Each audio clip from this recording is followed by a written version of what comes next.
बच्चों, हम अवतल दर्पण पर आधारित आंकिक प्रश्नों को हल कर रहे थे, जिस क्रम में आज हम 5th टाइप के क्वेश्चन को हल करने जा रहे हैं। तो आज का क्वेश्चन है, एक अवतल दर्पण से 25 सेंटीमीटर दूर रखी वस्तु, यानी कि सबसे पहली वैल्यू हमें दी है वस्तु की दूरी, u का मान हमें दिया हुआ है 25 सेंटीमीटर, और u हमेशा चूँकि ऋणात्मक होता है तो ये हो जाएगा -25 सेंटीमीटर।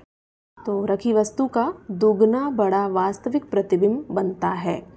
2 गुना, देखिए बेटा, अगर किसी भी क्वेश्चन में 2 गुना, 3 गुना या आधा, 1/4 ऐसा कुछ वैल्यू अगर देता है तो ये आप समझ लीजिए ये आवर्धन का मान है। 2 गुना, 3 गुना, कुछ कितने गुना बड़ा प्रतिबिंब बनता है, या वस्तु की लंबाई का आधा प्रतिबिंब बनता है, तो ये सारी चीज़ें ये m के मान है।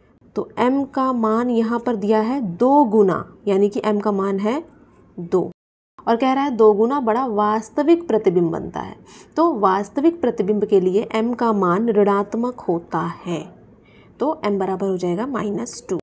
पूछ रहा है दर्पण की फोकस दूरी तथा वक्रता त्रिज्या ज्ञात कीजिए, यानी कि हमसे पूछ रहा है f का मान दर्पण के लिए और वक्रता त्रिज्या यानी r का मान हमसे। तो सबसे पहले हम f निकाल लेते हैं। जब f निकल जाएगा तो r तो अपने आप ही निकल जाएगा 2 गुना करके। तो f निकालने के लिए हम दर्पण सूत्र का प्रयोग करेंगे, और दर्पण सूत्र में हमें v और u दोनों पता होना चाहिए, है ना। जैसे दर्पण सूत्र क्या होता है, दर्पण सूत्र होता है, इस सूत्र से हम f निकालेंगे तो हमें v और u दोनों पता होना चाहिए। हमें u तो पता है, लेकिन क्या हमें v पता है? नहीं पता है। तो सबसे पहले हम देखते हैं कि क्या हम v कहीं से निकाल सकते हैं। तो हाँ, निकाल सकते हैं भाई, m का मान हमें दिया ही हुआ है। तो सबसे पहले हम m और u के मान से v निकालेंगे। तो हम इसके पहले सूत्र लगाएंगे आवर्धन का, m बराबर होता है -v/u। तो जिसका मान हमें पता है हम पुट कर देते हैं उसका मान। अब ये माइनस माइनस कट जाएगा आपस में, और ये 25 को हम पक्षांतर कर देते हैं बराबर के दूसरे साइड। तो इधर ये भाग में है तो दूसरे साइड जाएगा तो गुणे में हो जाएगा। तो v का मान कितना आया, 25 दूनी 50, तो v बराबर आ जाएगा -50। तो हमारे पास v का मान आ गया -50 सेंटीमीटर। ठीक, अब v हमें पता है, u हमें पता है, और अब हम निकालेंगे f किस सूत्र से, दर्पण सूत्र से। तो इन सभी का मान हम पुट करते हैं सूत्र में। अब यहाँ प्लस माइनस 2 चिन्ह है, प्लस माइनस के मिलने से माइनस बनेगा, तो यहाँ पर माइनस लिखते हैं पहले। अब हमें 50 और 25 का एलसीएम निकालना होगा। तो एलसीएम कैसे निकालते हैं ये मैंने पिछली वीडियोस में बताया हुआ है, पिछली फर्स्ट या सेकंड वीडियो में मैंने बताया है, तो उसमें आप जाके देख सकते हैं। यहाँ हम डायरेक्ट एलसीएम लेते हैं, 50 और 25 का एलसीएम होगा 50। अब यहाँ की संख्या लिखने के लिए हम क्या करते हैं, जैसा कि बताया है मैंने कि 50 से इस एलसीएम को भाग देंगे तो कितनी बार, एक बार जाएगा, उस एक की ऊपर वाली संख्या में गुणा करते हैं। तो 1 एकम 1, यहाँ पर आ जाएगा -1। अब ये वाला माइनस लगाया हमने, और अब 25 से इस एलसीएम में भाग करेंगे तो 25 दूनी 50 यानी 2 आया, उस 2 का ऊपर 1 से गुणा कर देंगे और आएगा आपका 2। अब यहाँ देखिए माइनस माइनस प्लस होता है, यानी 1 और 2 जुड़ जाएंगे, आएगा 3। 1 और 2 के जुड़ने पर 3 तो आया, लेकिन 3 के आगे जो साइन लगेगा, जो चिन्ह लगेगा, वो बड़ी संख्या का लगता है। तो 1 और 2 में बड़े कौन है, बड़ा है 2, तो 2 के आगे माइनस लगा है, यहाँ पर माइनस लग जाएगा। अब क्या करेंगे, अब हम तिर्यक गुणा करेंगे f की -3 से और 50 की इधर 1 से। अब हमें मान निकालना है f का, तो हम क्या करेंगे, f को छोड़कर अंकों को एक साइड पक्षांतर कर देंगे। तो -3 को जब हम इधर पक्षांतर करेंगे तो ये भाग में जाएगा, क्योंकि इधर ये गुणा में है बेटा। अब 3 से जब आप 50 में भाग देंगे तो आपका मान आएगा 16.67। आप भाग देकर देख लीजिएगा, आपका आएगा 16.67, और ये माइनस लगा था तो यहाँ लग जाएगा -f, यानी कि f का मान क्या आया, f बराबर आया -16.67 सेंटीमीटर।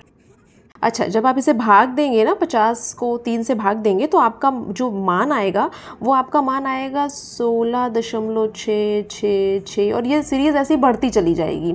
तो हम इसको राउंड ऑफ करके यहाँ तक की सीरीज़ को, इसको अगर हम हटाएंगे तो क्या करेंगे, इसकी पहली वाली संख्या में 1 जोड़ देंगे, क्योंकि ये 5 से बड़ी संख्या है। इसको हटाने के लिए हम इसकी पहली संख्या में 1 जोड़ते हैं, तो ये राउंड ऑफ करके हो जाएगा 16.6 और 6 में 1 जुड़ जाएगा 7। इस तरह से हमारा जो f का मान आया वो -16.67 सेंटीमीटर आया।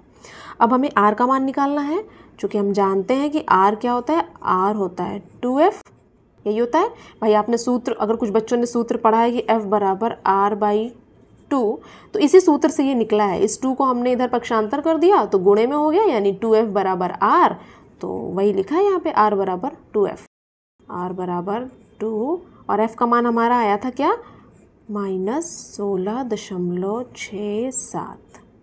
इसका जब आपस में गुणा आप करेंगे तो आपका मान आएगा r का, r बराबर -33.34 क्या सेंटीमीटर।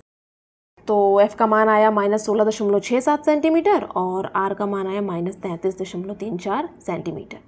इस क्वेश्चन में जो समझने वाली बात थी वो ये थी कि ये दोगुना शब्द जो लिखा है ये किसका मान होता है।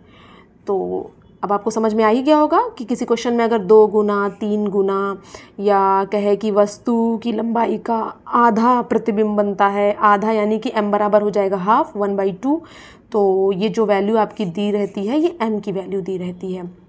वस्तु की लंबाई का 1/4 बनता है प्रतिबिंब, तो m का मान हो जाएगा 1/4, और वास्तविक है तो m का मान माइनस में रहेगा। अगर ये कहेगा आभासी प्रतिबिंब बन रहा है तो m का मान प्लस में रख देंगे। आई होप बच्चों आपको ये क्वेश्चन अच्छे से समझ में आ गया होगा। तो सेम इसी टाइप का एक क्वेश्चन मैंने आपको होमवर्क के लिए दिया है, इसको आप सभी बच्चे सॉल्व करेंगे और जो भी आंसर होगा उसे कमेंट बॉक्स में लिखेंगे। जिसका भी आंसर सही होगा उसके कमेंट को मैं लाइक कर दूँगी, ताकि बाकी बच्चे समझ जाएं कि सही आंसर क्या है। एक हिंट आपको देना चाहेंगे, देखिए यहाँ पर बोल रहा है आभासी प्रतिबिंब, तो ध्यान रखिएगा हमने जो क्वेश्चन कराया था वो वास्तविक प्रतिबिंब का था और होमवर्क आपको आभासी प्रतिबिंब का मिला है। और आभासी के लिए क्या अलग सा करना होगा वो भी मैंने इसी क्वेश्चन में बताया है। तो इस क्वेश्चन को अगर आपने ध्यान से देखा होगा तो आपको पता होगा कि आभासी प्रतिबिंब होने से क्या अलग सा करना होगा जो इस क्वेश्चन में नहीं किया गया था।